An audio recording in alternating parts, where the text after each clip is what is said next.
So, good afternoon, everyone. My name is Dr. Meghna Garg, and I am biology faculty at QNI. So, students, I hope you all are enjoying QNI sessions with us. Okay. So now the topic which we had chosen or which we were continuing from the previous class. So in previous class, हमने crop production and management already शुरू कर दिया था. Yes, ma'am. Yes. So agricultural practices. This is what we are going to cover in today's class. Okay. So now Okay, prerequisites. Yes. ma'am, nothing. Sorry. Ma'am, I am not seeing anything. Okay. Okay. So now see this prerequisites for today's class would be understanding of the term crop. तो मैंने आप लोगों को पिछली class में crop के बारे में बताया था कि that basically when you grow one type of plants, one kind of plants at one place and on a large scale, then you call it as what? Then you call it as your crops. Okay. Now, types of crops based on season. So this also we had discussed in previous class that there are two types of crops majorly. Which can be classified according to the types based on seasons. So the crops जो कि हमारी winter season में हम grow करते हैं, cultivate करते हैं, उन crops को हम क्या बोलते हैं? Yes. Ma'am, kharif crop. अच्छा, लोकेश ने तो बोला kharif. Ayush and Devansh, what's your opinion? The crops which are cultivated during winter season. Lokesh, okay, wait. Let others answer also. Ayush, Devansh. Yes? Yes, ma'am. Can you repeat the question? Yes. जो crops हम winter में grow करते हैं, the crops which are grown and cultivated during the winter season, what are those called as? What are those called as? Yes, Ayush, please answer. Sorry? Rabi crops. Rabi crops. Yes, Lokesh, those are not kharif, those are rabi crops. And Yes, the ma'am, crops. I want to say. Okay. So the crops which are grown during rainy season, okay, those are called as kharif crops. Kharif crops का पानी का requirement हमेशा ज़्यादा होगा in comparison to rabi crops. Okay. आज की class में हम क्या पढ़ने वाले हैं? So we are going to talk about agricultural practices. यहाँ से आप एक क्वेश्चन एक्सपेक्ट कर सकते हो. तो अब अगर आपने एनसीईआरटी देखी होगी ना, तो वहां पर क्या है, एक एक एग्रीकल्चरल प्रैक्टिस को उठा करके उसको डिटेल में पढ़ाया है.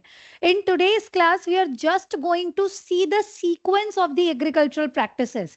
आज की क्लास में केवल मैं सीक्वेंस दिखाऊंगी, एक ओवरव्यू दिखाऊंगी कि एग्रीकल्चरल प्रैक्टिसेस होती कैसे हैं. एंड आप भी इमेजिन करिए उस चीज को कि suppose you are planting something. अगर आप अपने घर में कोई पौधा लगा रहे हैं तो आप उसके लिए क्या क्या स्टेप्स फॉलो करेंगे. ठीक है. अगर आपने अपने घर में कोई वेजिटेबल क्रॉप लगाई है तो आप उसके लिए क्या क्या स्टेप्स फॉलो करेंगे, वही चीज को दिमाग में रख के आज की क्लास हमारी होने वाली है. ठीक है. तो आज की क्लास में हम एक एक प्रैक्टिस को बहुत ज्यादा डिटेल में नहीं पढ़ेंगे, वो हम नेक्स्ट क्लासेस से पढ़ेंगे. Today we are going to give you an overview that what all are the agricultural practices. Coming to the outline, आज की क्लास में एग्रीकल्चरल प्रैक्टिसेस पढ़ेंगे जैसे कि example preparation of soil, sowing etcetera and etcetera. Now let's time travel करके देखते हैं. ठीक है. सपोज आप लोग खाना खा रहे हो. ठीक है. आपने अपना लंच बॉक्स खोला. लंच बॉक्स में आपको जो है एक अच्छी सी मील दिखाई दे रही है, दाल रोटी चावल सब्जी. अगर मैं आपसे बोलूं कि इस खाने का ओरिजिन कहां से हुआ, from where all this food got originated, so अब आप किससे रिकलेक्ट करोगे? देखो, आपके सपोज लंच बॉक्स में रोटी थी. ये रोटी किससे बनी हुई होगी? व्हीट से. अब ये व्हीट कहां पर प्रोड्यूस किया गया होगा? किसी फार्मर ने किसी फील्ड में प्रोड्यूस किया होगा. ठीक है. तो देखते हैं कि फार्मर इस व्हीट को फील्ड में कैसे प्रोड्यूस करता है. So for this I am going to show you a very beautiful video. Okay. Yes. देखो, ये एक प्लांट है जो कि फील्ड में प्रेजेंट है. अब हम देखते हैं कि इस प्लांट को उगाया कैसे होगा. किसी ने इस प्लांट का सीड जो है सॉइल में डाला होगा, उसे वाटर किया होगा. ठीक है. अब इस सीड को जब प्रॉपर कंडीशंस मिली तो इसने जर्मिनेट किया, पहले रूट्स बनाई, फिर ये सीड सॉइल के बाहर इमर्ज किया और इसने धीरे धीरे अपनी लीव्स बनाई और शूट बनाया। अब इन लीव्स ने विद टाइम फोटोसिंथेसिस किया और ये प्लांट धीरे धीरे ग्रो करने लग गया। The plant is developing more branches, branches आती जा रही हैं, प्लांट क्या हो रहा है, बड़ा होता जा रहा है। अब जितना ज्यादा प्लांट फोटोसिंथेसिस करता है, जितना ज्यादा प्लांट अब बड़ा हो गया, अब उस पे क्रॉप्स लगनी शुरू हो गई, यानी कि कुछ डिफरेंट फ्रूट्स, नॉट क्रॉप्स, कुछ डिफरेंट फ्रूट्स लगने शुरू हो गए। जैसे कि पी, यहाँ पे आपको क्या दिखाई थी, पी दिखाई थी। इन अ सिमिलर मैनर अब ये पी आप क्या करोगे, यहां से तोड़ करके and you will use it for your own cooking purposes. So can I say this that the journey from farm to plate, यानी कि किसी भी खाने की शुरुआत जो कि आज आपकी टेबल पे प्रेजेंट है, हर उस खाने की शुरुआत कहीं ना कहीं एक सीड से होती है। Can I say this? Yes, ma'am. Yes Ayush, Devansh, can I say this और no? Yes, ma'am. Okay Devansh, Yes, ma'am. Can I say this, क्या मैं ये बोल सकती हूँ कि जो भी आप खाना खाते हो उस खाने की कहीं ना कहीं शुरुआत हमेशा एक सीड से होती है? Yes, ma'am. Yes, Yes, ma'am. Okay. So now solve this question everyone.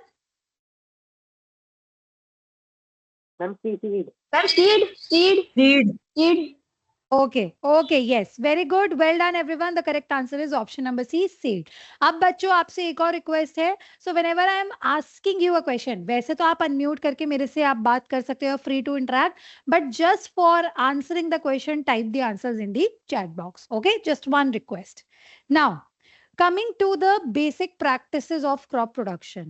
तो देखो अब यहाँ पर आप start making notes. What happens जब किसी भी फार्मर को क्रॉप को कल्टीवेट करना होता है फील्ड में, तो उसके लिए वो एक बेसिक सेट ऑफ एक्टिविटीज को परफॉर्म करता है। उन्हीं एक्टिविटीज को हम क्या बोलते हैं, agricultural practices. So what is the definition of agricultural practices? The cultivation of crops involves several activities which are performed by the farmers. Where undertaken means which are performed or done by the farmers over a period of time. So during the entire time जब उसकी crops उसने sow करी हैं, वो crops बढ़ रही हैं, उस time पे, पूरे time पे farmer जो भी activities कर रहा है उसको हम क्या बोलते हैं, agricultural practices. Clear everyone? Yes, ma'am.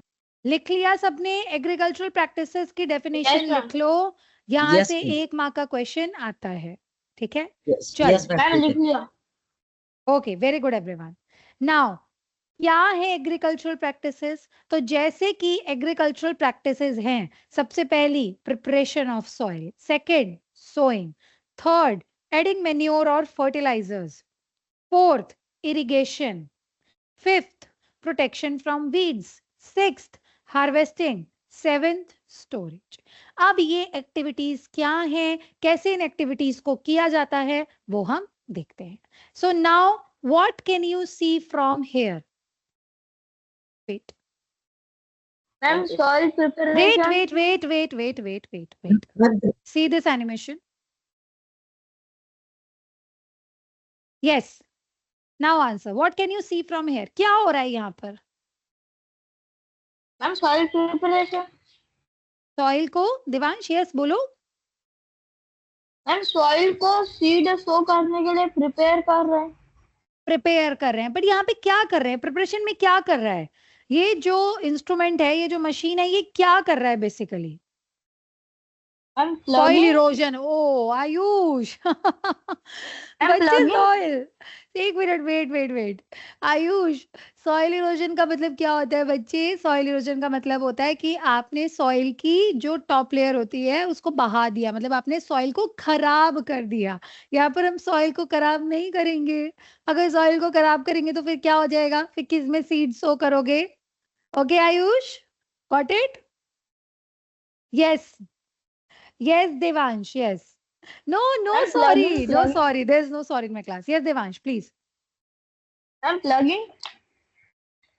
Okay, see, देखो यहाँ पर अगर आप ध्यान से देखोगे तो ये बेसिकली जो मशीन थी ना, ये मशीन क्या कर रही थी, लार्ज स्टोन्स को क्रश कर रही थी, यानी सॉइल को एक लेवल पे लेके आ रही थी। ठीक है, तो यहाँ पर प्रिपरेशन ऑफ सॉइल में हम लोग लार्ज स्टोन्स को सबसे पहले क्रश करते हैं। ठीक है, so large stones are being crushed. Second, हम लोग क्या करते हैं, देखो आपने देखा होगा जब आपको घर में भी कभी कोई पौधा लगाना होता है, मैं केवल आपसे बेसिक टर्म्स में बात कर रही हूँ, अभी हम साइंटिफिक बात नहीं कर रहे हैं जो हम आपकी एनसीईआरटीज में, उन सब पे हम नहीं जा रहे हैं। अगर आपको घर पे भी कोई पौधा लगाना होता है अपने घर के गार्डन में, तो आप क्या करते हो, पहले तो मिट्टी के जो बड़े बड़े डले होते हैं उनको हटा देते हो, फिर आप क्या करते हो, खुरपी, how many of you have heard this, खुरपी, आयरन का एक छोटा सा ऐसे डिवाइस सा होता है खुरपी, सुनिए ना सबने, आयरन का होता है एक, आगे से फ्लैट होता है, yes, उसकी ma'am. मदद से, उसकी मदद से हम क्या करते हैं, सॉइल को लूज करते हैं। क्यों लूज कर रहे हैं हम सॉइल को, क्यों हम ऐसे खुरपी डाल करके सॉइल में कुछ मूवमेंट लेके आ रहे हैं, उससे क्या होता है बच्चों, जब हम सॉइल की लूजनिंग कर रहे होते हैं उस टाइम पर हम क्या कर रहे हैं, सॉइल में एयर स्पेसेस को क्रिएट कर रहे हैं, ताकि ये एयर स्पेसेस से सॉइल जो है वो अंदर तक इजीली एयर जो है सॉइल के अंदर पेनिट्रेट कर जाए, और प्लांट्स की रूट्स और प्लांट्स उसे बेटर एब्जॉर्ब कर पाए। जो सीड है उसको तो वो तभी ग्रो करेगा ना जब उसे प्रॉपर कंडीशंस मिलेगी, तो उस तक एयर भी जानी चाहिए। ठीक है, नेक्स्ट, जब आप ये काम कर रहे होते हो, जब आप घर पे भी प्लांट ग्रो करते हो, तो जब आप खुरपी से उसको सॉइल को कर रहे होते हो, तो आप क्या करते हो, नीचे वाली सॉइल को ऊपर ले आते हो, नीचे वाली सॉइल को ऊपर ले आते हो। Why you are doing this? So basically you are bringing the nutrient rich layer onto the top. Okay, you are bringing the nutrient rich layer on the top. So students, what happens basically, जब किसी भी एक area में, एक field में अगर आप एक क्रॉप को लगाते हो, जब वो क्रॉप ग्रो कर रही होती है उस टाइम पे वो क्रॉप उस सॉइल की ऊपर की लेयर के, यानी कि टॉप लेयर के न्यूट्रिएंट्स को यूज कर लेती है। Now to bring fresh nutrients to the soil, what can you do, you just bring the lower layer of the soil on to the top, क्योंकि वहां वाले न्यूट्रिएंट्स अभी भी यूटिलाइज नहीं हुए होंगे, और तब आप वहां पर फ्रेश बैच प्लांट कर सकते हो क्रॉप्स का। Clear? Yes, ma'am. Okay, now sometimes अगर फार्मर को ये पता है कि मेरी सॉइल बहुत ही ज्यादा खराब है, फार्मर को ये पता है मेरी सॉइल बहुत ज्यादा खराब है, फर्टिलिटी उसमें नहीं है, तब फार्मर जो है during the preparation of soil, यानी अभी उसने उसमें प्लांट लगाया भी नहीं है, उससे पहले ही फार्मर उसमें मेन्योर या फर्टिलाइजर्स डाल सकता है। ठीक है, but most of the farmers they choose it to do it in the later stages, but preparation of soil के अंडर ये काम भी आ सकता है। So now solve this question everyone. Solve this question.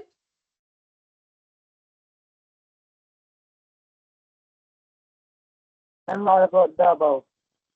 Ma'am, all of the above D. I am not going to take up your answers. Only Lokesh has answered it in the chat box. अभी तो बोला कि जब केवल answer देने होते हैं तब चैट बॉक्स में लिखा करो, सुनते नहीं हो तुम बच्चे, बहुत जिद्दी हो। हाँ जी, अब आए ना सही तरीके से आंसर, अरे वैसे जितनी बात करनी है कर लो, लेकिन आंसर देते समय चैट बॉक्स में लिखा करो, ठीक है?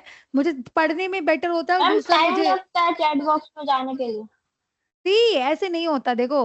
अच्छा चलो ठीक है, तुम्हारी बात भी मानी, बट थिंग इज टाइम लगे तो लगे। थिंग इज एक तो आपके आंसर्स रिकॉर्ड होते हैं, मैं देख पाती हूँ, है ना, और दूसरा रीजन ये होता है कि एक साथ इतने सब लोग बोलने लगते हैं तो मैं कंफ्यूज हो जाती हूँ। ठीक है, so always right your answers in the chat box. इतना भी टाइम नहीं लगता है देवांश, है ना, इतना भी टाइम नहीं लगता है। Okay, now, so the correct answer would be D, all of the above. Well done, everyone. Now, coming to the next step, which is sowing. ठीक है, अब आपने अपनी सॉइल को प्रिपेयर कर दिया, अब आपको क्या करना है, सॉइल में सीड्स को सो करना है। सोइंग के लिए सबसे पहला जो आप फैक्टर कंसिडर करते हो वो ये होता है कि good quality seeds are selected. तो गुड क्वालिटी सीड्स आप कैसे सिलेक्ट कर सकते हो? For that what will you do, और what will a farmer do? Farmer क्या है, एक प्रॉपर ऑथराइज्ड डीलर से सीड्स को लेकर के आएगा सबसे पहले तो। ठीक है, सेकेंडली कुछ प्रैक्टिसेस हम अपने घर पे भी करते हैं, जैसे कि जब कभी हमें अपने गार्डन में सीड्स को प्लांट करना होता है, so what do I do particularly, suppose मैं एक पानी का पॉट लेती हूँ और मैं उसमें सीड्स को रात भर भिगो के छोड़ देती हूँ। Next morning whatever seeds are present on the top, जो सीड्स पानी में फ्लोट कर रहे होते हैं उन सीड्स को मैं हटा करके रिमूव कर देती हूँ, यानी वो सीड्स खराब हैं। बल्कि जो सीड्स नीचे सेडिमेंट हो गए हैं वो सीड्स अच्छे हैं और उनसे ही आगे जर्मिनेशन होगा, तो मैं उन सीड्स को निकाल करके फिर सो करती हूँ। This is one of the methods जो हम सोइंग कर सकते हैं, मतलब सेलेक्ट कर सकते हैं सीड्स को। नेक्स्ट पॉइंट, सीड्स देखो, जैसे ये सपोज आपके पास सॉइल है, अगर आप सॉइल में सीड को केवल ऐसे टॉप लेयर पे रख के छोड़ दोगे तो क्या होगा, आंधी तूफान आएगा, कुछ भी होगा, या फिर ये सीड प्रॉपर्ली जो है सॉइल में अटैच नहीं होगा, रूट्स डेवलप नहीं होंगी, तो ये सीड के जर्मिनेट करने के चांसेस बहुत ही कम या नेग्लिजिबल या है ही नहीं। लेकिन आपको क्या इंश्योर करना है, that the seed is properly सोड एट द राइट डेप्थ। ठीक है, तो आप एक राइट डेप्थ बना करके सीड्स को हमेशा सो करते हो। नेक्स्ट, सीड को राइट डेप्थ के साथ साथ राइट डिस्टेंस पे भी सो करना होता है। That means between the two seeds you should keep proper spacing. क्यों प्रॉपर स्पेसिंग है? सपोज अगर मैंने सीड्स को इस तरीके से, सपोज अगर मैंने सीड्स को इस तरीके से कर दिया, इस सीड से ये प्लांट बना, इससे ये प्लांट बना, इससे ये प्लांट बना, इससे ये बना, इससे ये बना, क्या आपको यहाँ पर ओवर क्राउडिंग होती हुई नहीं दिख रही है? दिख रही है कि नहीं? मैम वो अच्छे से ग्रो नहीं कर पा रहे। हाँ, और वो क्या कर रहे हैं, एक दूसरे की प्रेजेंस में ढंग से ग्रो भी नहीं कर पाएंगे, उनको स्पेस नहीं मिलेगा, और दूसरा उनको लाइट की भी अवेलेबिलिटी प्रॉपर नहीं होगी। इस वाले को तो लाइट ही नहीं मिलेगी, ये वाला प्रॉपर उसको स्पेस नहीं मिल रही है। So this is overcrowding, हो रही है ना ओवर क्राउडिंग। तो यहाँ पर seeds should be sown at proper depth and also at proper distance from each other. अब यहाँ पर हर ट्री अपना इंडिविजुअल आराम से ग्रो कर रहा है प्रॉपर स्पेस के साथ। ठीक है, so this is the right way to do it. Proper sowing से क्या होगा, आपको यील्ड अच्छी मिलेगी और ओवर क्राउडिंग भी नहीं होगी। Now students, if I show you this image, okay, see, क्या यहाँ पर जो सोइंग आपको दिख रही है क्या वो ठीक है? Is this sowing okay? Yes ma'am. Yes, ma'am. No, ma'am. Okay Ayush, why no? Ma'am, cause ma'am, they are ma'am overcrowding. Very good, yes. यहाँ पर आप देखो क्या कर रहा है फार्मर, एक साथ सीड्स को डालता ही चला जा रहा है, स्पेस ही नहीं छोड़ रहे सीड्स के बीच में। तो यहाँ पर क्या होगा, ओवर क्राउडिंग। यही तो आपको ऊपर समझाया अभी मैंने, है ना? समझ में आया लोकेश, देवांश? ये Yes, एकदम ma'am. राइट मेथड मैम नहीं है। स्टार्टिंग में वो स्पेस देके कर रहा था मैम, स्पेस देके वो सीड्स को डाल रहा था। देखो, आप देखो, सीड्स जब डाल रहे हैं एक जगह पे, स्पेस ऐसे नहीं, देखो एक पॉइंट पे उसने कितने सारे सीड्स डाल दिए, ये नहीं, एक एक सीड, मतलब सीड्स के बीच में गैप होना चाहिए। ऐसा नहीं कि एक साथ इतने सारे सीड्स डाल दिए फिर गैप छोड़ दिया फिर इतने सारे सीड्स डाल दिए, ऐसा नहीं। Got it? Got it, Devansh, Yes, Lokesh? okay, ma'am. Okay. Okay. Yes, So this is not the right. Manually भी अगर आप करते हो तो सीड्स को थोड़े थोड़े स्पेस पे करके डालो, ठीक है? नाउ नेक्स्ट, अब जब फार्मर सोइंग कर देता है तब उसके बाद फार्मर वहां पर न्यूट्रिएंट प्रोवाइड करता है प्लांट्स को। तो न्यूट्रिएंट कैसे प्रोवाइड करेगा farmer? By adding manure and fertilisers. Fertilisers usually chemical based होते हैं जबकि मेन्योर्स ऑर्गेनिक होते हैं। तो हमारी सॉइल में जब हम लोग, जैसे हमारे जो डेड और डीकम्पोजिंग जो भी डेड मटेरियल है, ठीक है, या फिर जैसे हमारे जो घर में भी होता है डेड मटेरियल, जैसे fruits, vegetables, peels, not dead, sorry, waste material like fruit, vegetable, peels वगैरह, ये सब, इनको जो है जब आप सॉइल में अगर डाल देते हो तो वहां पर सॉइल के अंदर जो नेचुरल डीकम्पोजर्स हैं, जो अर्थवॉर्म्स हैं पर्टिकुलरली, वो इनके ऊपर एक्ट करके इनको, इनसे न्यूट्रिएंट्स को रिलीज करा देंगे जो कि सॉइल में एंटर हो जाते हैं। ठीक है, बेसिकली अगर हम आपको यहाँ पर समझाने की कोशिश करें तो मेन्योर और फर्टिलाइजर्स प्लांट्स जो है वो यूज करते हैं किस लिए? अपने आप को फास्ट ग्रो करने के लिए, और मेन्योर और फर्टिलाइजर्स डालने की वजह से सॉइल के न्यूट्रिएंट्स जो है वो अच्छे से रिप्लेनिश हो जाते हैं। Now what can you see from here? What is this? What Ma'am, is this? earthworms. Earthworms, yes.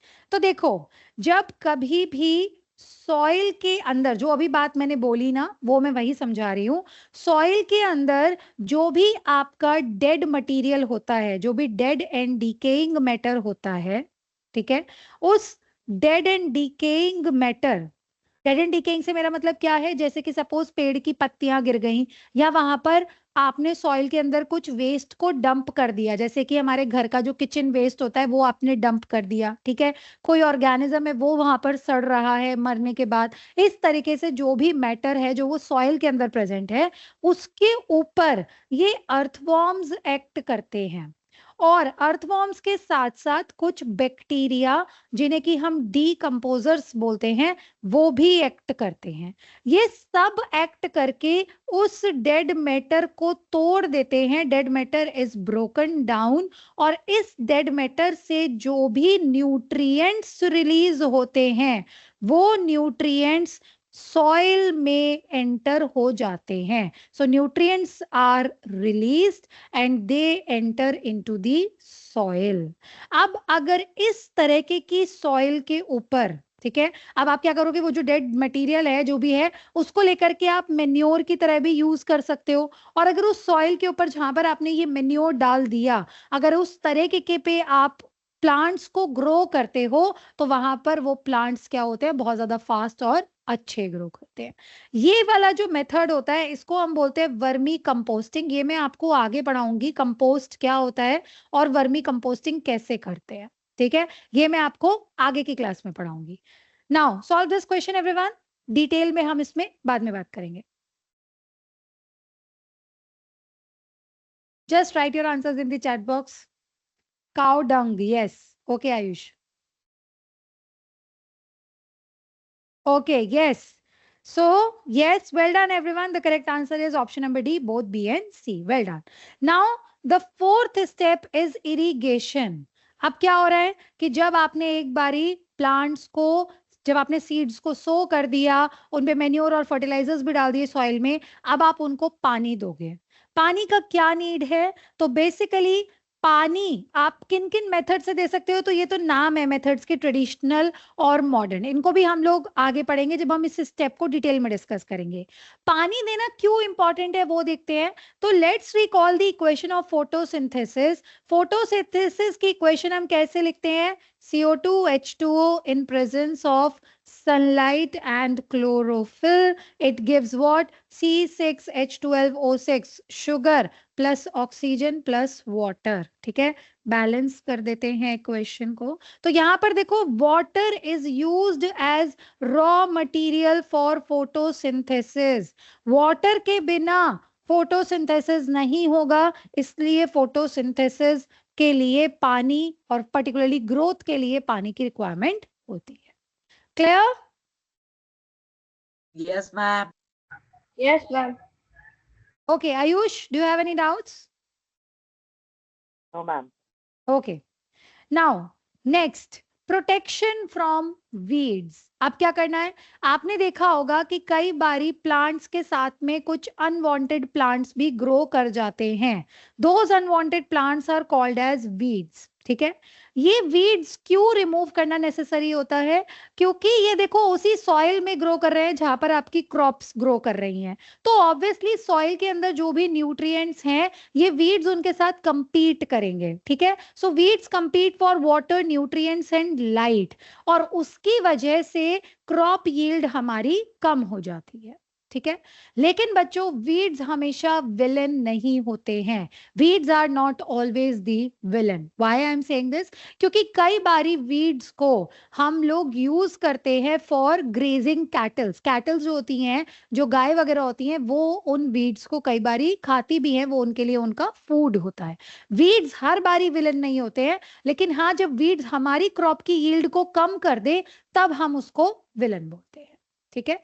Now protection from weeds हो गया. So now you can see weed से प्रोटेक्ट करने के लिए अब आप क्या करते हो, वीड से प्रोटेक्ट करने के लिए आप वीडीसाइड्स का स्प्रे करते हो. So now solve this question everyone. I want you to write your answers in the chat box.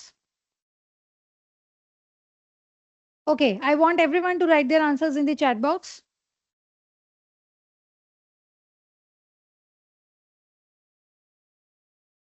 Just one liner answer. बाकी आप उसको elaborate करके लिख देना अगर आपके एग्जाम में आता है तो. For here just one liner answer.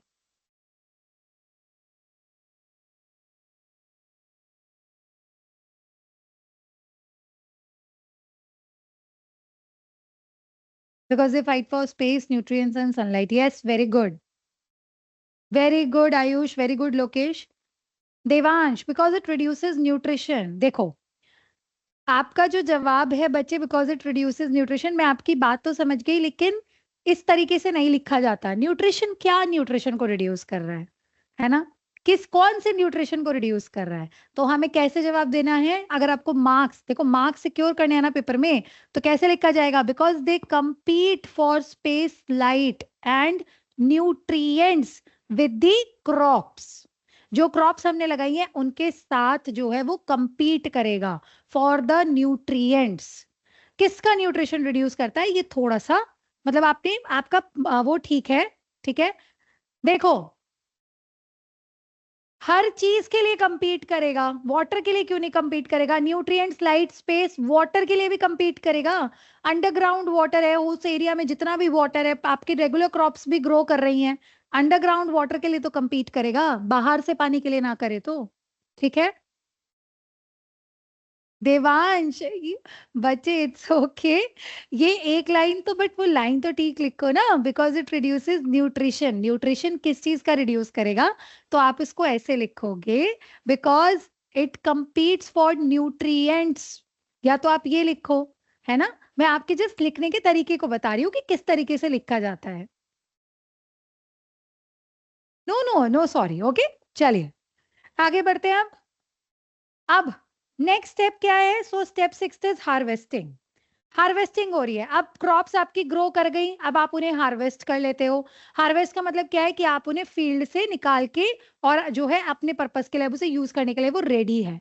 अब जब यहाँ पर हार्वेस्ट कर रहा होता है तो हार्वेस्ट के टाइम पे ये ध्यान में रखना जरूरी है कि प्रॉपर टाइम पे हार्वेस्टिंग हो, ताकि जो क्रॉप्स हैं वो सही टाइम पे हार्वेस्ट होके और हमारे पास आ जाए और हमारा कोई भी लॉस ना हो.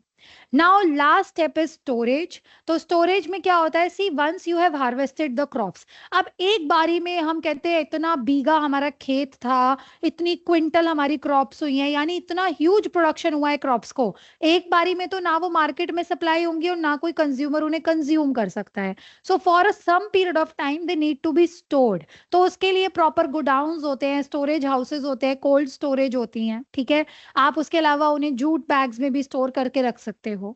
whenever you are storing the crops, then you have to take care कि वहां पर पेस्ट ना हो, पेस्ट से प्रिवेंटेड रहे क्रॉप, और दूसरा वहां पर मॉइस्चर ना हो. So there should be no moisture present in the storage facility, and also the storage facility should be free from any type of pest, ताकि आपकी जो क्रॉप्स है वो सिक्योर्ड फॉर्म में रहे. Got it, clear everyone. So now if we are again time travelling, अगर हम again time travel कर रहे हैं तो अब देखो जो हमने वहां पे टाइम ट्रैवल शुरू किया था, अब यही गेन्स जो आपने अब इवेंचुअली स्टोर कर दिए, हार्वेस्ट कर लिए, अब ये ट्रांसपोर्ट होंगे, मार्केट में बिकेंगे, प्रोसेस होंगे, फिर पैक होंगे, पैक करके आप इन्हें घर पे लेके आओगे, कुक करोगे और इन्हें सर्व कर दोगे, यानी कि अब ये खाना आपके टेबल पे आ गया. तो आपको एक रोटी देने के लिए उस एक रोटी से बनने वाले गेहूं, ठीक है, उस एक रोटी में प्रेजेंट गेहूं के लिए कितनी मेहनत फार्मर को करनी पड़ती है, इसीलिए that's why we should not waste. Okay, so now students solve this question, unscramble the words.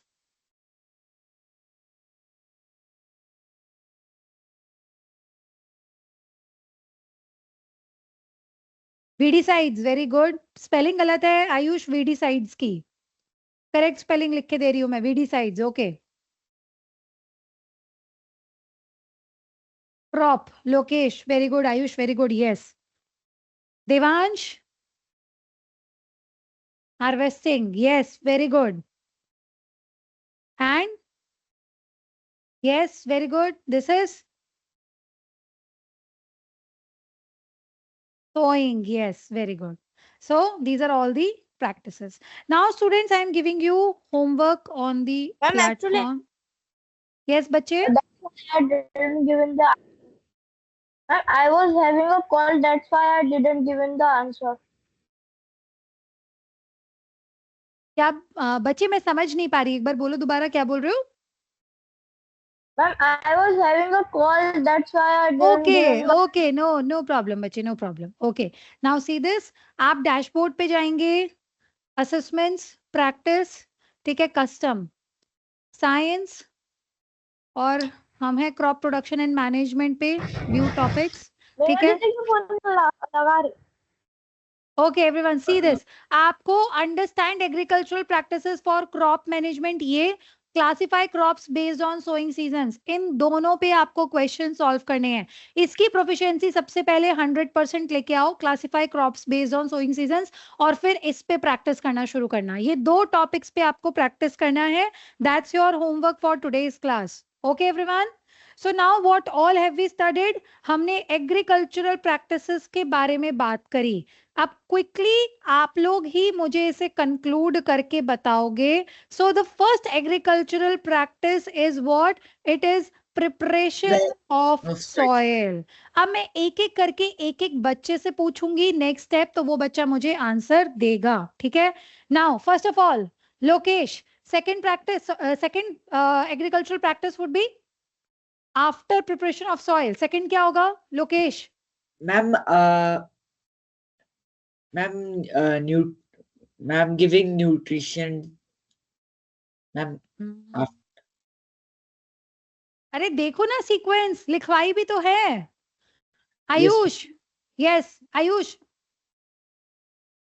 Ayush क्या होगा? सोइंग. यस. अब आप अनम्यूट करो अपने आप को और मुझे जवाब दो. Yes, sowing. Yes. Devansh, third क्या हो गई? Third after sowing what comes? And seeding.